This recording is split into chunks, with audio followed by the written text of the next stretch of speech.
అందరికీ నమస్కారం అండి. శాకంబరి దేవికి ఎందుకు కాయగూరల అలంకరణ చేస్తారు ఇప్పుడు తెలుసుకుందాం. అమ్మవారికి పూలతో అలంకరణ చేయడం అందరికీ తెలిసిందే. కానీ కొన్ని ఆలయాల్లో కాయగూరలు, ఆకుకూరలు, పండ్లతో అమ్మవారిని ఎందుకు అలంకరిస్తారో ఎప్పుడైనా ఆలోచించారా ఫ్రెండ్స్? ఈ అలంకరణ సాధారణమైనది కాదు. దీని వెనుక ఒక గొప్ప పురాణ రహస్యం ఉంది. ఒకప్పుడు భూమిపై భయంకరమైన కరువు వచ్చింది. ఎన్నో సంవత్సరాలు వర్షాలు కురవలేదు. నదులు ఎండిపోయాయి. పంటలు పండలేదు. మనుషులు, జంతువులు ఆకలి దప్పులతో తీవ్రంగా బాధపడ్డారు. దేవతలు కూడా ఆందోళన చెందారు. ఆ సమయంలో మహర్షులందరూ జగదాంబను ప్రార్థించారు. భక్తుల ఆర్తనాదం విన్న పరాశక్తి దయతో శాకంబరి దేవి రూపంలో అవతరించింది. శాఖ అంటే కూరగాయలు, ఆకుకూరలు. అంబరి అంటే ధరించినది. అందుకే కూరగాయలు, ఆకుకూరలతో అలంకరించబడిన అమ్మవారిని శాకంబరి దేవి అని పిలుస్తారు. అమ్మవారి కరుణతో భూమంతా పచ్చదనంతో నిండిపోయింది. కూరగాయలు, పండ్లు, ధాన్యాలు సమృద్ధిగా పండాయి. ప్రజల ఆకలి తీరి ప్రకృతి మళ్ళీ సస్యశ్యామలంగా మారింది. అందుకే నేటికి శాకంబరి దేవికి కాయగూరల అలంకరణ చేసి ఆమెకు కృతజ్ఞతలు తెలియజేస్తారు.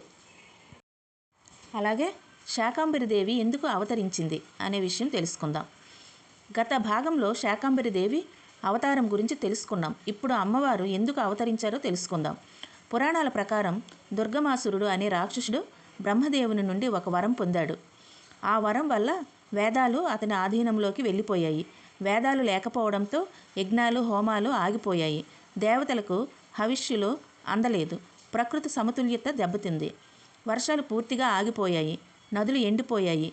చెట్లు, పంటలు నాశనమయ్యాయి. భూమంతా కరువు కాటకాలతో విలవిల్లాడింది. ప్రజలు తినడానికి ఆహారం, తాగడానికి నీరు లేక ఎంతో కష్టపడ్డారు. ఆ సమయంలో దేవతలు, మహర్షులు జగదంబను ప్రార్థించారు. భక్తుల ప్రార్థనకు కరుణించిన పరాశక్తి శాకంబరి దేవిగా ప్రత్యక్షమైంది. అమ్మవారి కరుణా దృష్టి నుంచి జాలువారిన కన్నీటి బిందువులు నదులుగా మారాయని, ఆమె శరీరం నుంచి అనేక రకాల కూరగాయలు, పండ్లు, ఆకుకూరలు, ఔషధ మొక్కలు పుట్టాయని దేవి భాగవతం చెప్తుంది. ఆ విధంగా జగన్మాత సకల జీవరాశులను ఆకలి నుంచి రక్షించి అన్నపూర్ణ స్వరూపిణిగా ప్రసిద్ధి చెందింది. అలాగే శాకంబరి దేవి మహిమ గురించి తెలుసుకుందాం. గత భాగంలో శాకంబరి దేవి అవతార రహస్యం తెలుసుకున్నాం. ఇప్పుడు దుర్గమాసురుడి సంహారం గురించి తెలుసుకుందాం. భూమిపై జీవులను కాపాడిన శాకంబరి దేవి దుర్గమాసురుడిని ధర్మ మార్గంలోకి రావాలని ముందుగా హెచ్చరించింది. కానీ అతడు తన అహంకారాన్ని విడిచిపెట్టలేదు. పైగా దేవతలపై యుద్ధానికి సిద్ధమయ్యాడు. అప్పుడు అమ్మవారు తన దివ్య శక్తులను వెలికితీశారు. ఆమె శరీరం నుంచి అనేక దేవీ శక్తులు ఆవిర్భవించాయి. అవి రాక్షస సైన్యాన్ని ఎదుర్కొని యుద్ధం ప్రారంభించాయి. ఆకాశమంతా శంఖనాదాలు, దేవతల జయధ్వానాలతో మారుమ్రోగింది. చివరికి శాకంబరి దేవి తన దివ్య ఆయుధాలతో దుర్గమాసురుడిని సంహరించింది. దుర్గమాసురుడు మరణించగానే అతని ఆధీనంలో ఉన్న వేదాలు తిరిగి దేవతలకు చేరాయి. వెంటనే యజ్ఞాలు, హోమాలు తిరిగి ప్రారంభమయ్యాయి. భూమిపై మళ్ళీ వర్షాలు కురిశాయి. నదులు నిండాయి. పంటలు పుష్కలంగా పండాయి. ప్రజల జీవితం సంతోషంగా మారింది. అందుకే శాకంబరి దేవిని అన్నదాత, ప్రకృతిమాత, సస్యశ్యామలిని ప్రసాదించే తల్లిగా భక్తులు ఆరాధిస్తారు. అలాగే శాకంబరి దేవి మహిమ గురించి తెలుసుకుందాం. గత భాగంలో శాకంబరి దేవి దుర్గమాసురుడిని సంహరించిన విశేషాన్ని తెలుసుకున్నాం. ఇప్పుడు అమ్మవారికి కాయగూరల అలంకరణ ఎందుకు చేస్తారు, దానివల్ల ఎలాంటి ఫలితాలు కలుగుతాయో తెలుసుకుందాం. శాకంబరి దేవి ప్రకృతికి ప్రతిరూపం. అందుకే అమ్మవారికి వివిధ రకాల కాయగూరలు, ఆకుకూరలు, పండ్లు, ధాన్యాలతో అలంకరణ చేస్తారు. ఇది కేవలం అలంకరణ మాత్రమే కాదు, ప్రకృతి ప్రసాదించిన ఆహార సంపదకు కృతజ్ఞత తెలియజేసే పవిత్రమైన సేవ.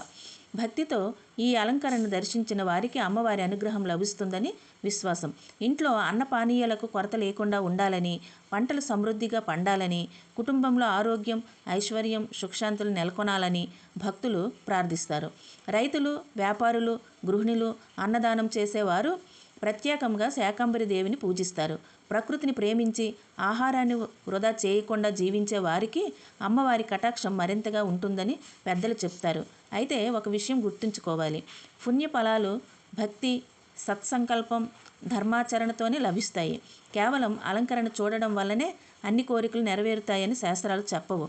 నిజమైన భక్తితో ప్రార్థించడం, ప్రకృతిని గౌరవించడం, అన్నాన్ని పరబ్రహ్మ స్వరూపంగా భావించడం ఎంతో ముఖ్యమైనది. అలాగే శాకంబరి దేవి పూజా విధానం గురించి తెలుసుకుందాం. గత భాగంలో శాకంబరి దేవికి కాయగూరల అలంకరణ వల్ల కలిగే విశేషాలను తెలుసుకున్నాం. ఇప్పుడు అమ్మవారిని ఎలా పూజించాలో తెలుసుకుందాం. శాకంబరి దేవి పూజను శుభ్రత, భక్తి, పవిత్రమైన మనసుతో ప్రారంభించాలి. ఉదయం స్నానం చేసి పూజా స్థలాన్ని శుభ్రం చేసి అమ్మవారి చిత్రపటం లేదా విగ్రహాన్ని ప్రతిష్ఠించాలి. అమ్మవారికి పసుపు, కుంకుమ, గంధం, పూలతో అలంకరించి ఆ తర్వాత వివిధ రకాల కూరగాయలు, ఆకుకూరలు, పండ్లు, ధాన్యాలు సమర్పించాలి. ఇవి ప్రకృతి ప్రసాదించిన వరాలు కాబట్టి వాటిని భక్తితో సమర్పించడం శాకంబరి దేవికి ఎంతో ప్రీతికరంగా భావిస్తారు. పూజ సమయంలో ఓం శ్రీ శాకంబర్యై నమః అనే మంత్రాన్ని భక్తితో జపించండి. ఈ మంత్రం 11, 21 లేదా 108 సార్లు జపించవచ్చు. ఆ తర్వాత అమ్మవారికి దీపారాధన చేసి కొబ్బరికాయ, బెల్లం, పండ్లు లేదా ఇంట్లో తయారు చేసిన సాత్విక నైవేద్యాన్ని సమర్పించాలి. పూజ పూర్తయ్యాక ఆ నైవేద్యాన్ని కుటుంబ సభ్యులతో, అవసరమైతే ఇతరులతో కూడా పంచుకోవడం శుభప్రదంగా భావిస్తారు. ఫ్రెండ్స్, శాకంబరి దేవి మనకు ఆహారం విలువను, ప్రకృతిని కాపాడే బాధ్యతను గుర్తు చేసే జగన్మాత. ఈ వీడియో మీకు నచ్చితే లైక్ చేయండి, షేర్ చేయండి. మా భక్తి ఛానల్ను సబ్స్క్రైబ్ చేసి అమ్మవారి ఆశీస్సులు అందరికీ చేరేలా చేయండి. జై శాకంబరి మాత. శుభమస్తు.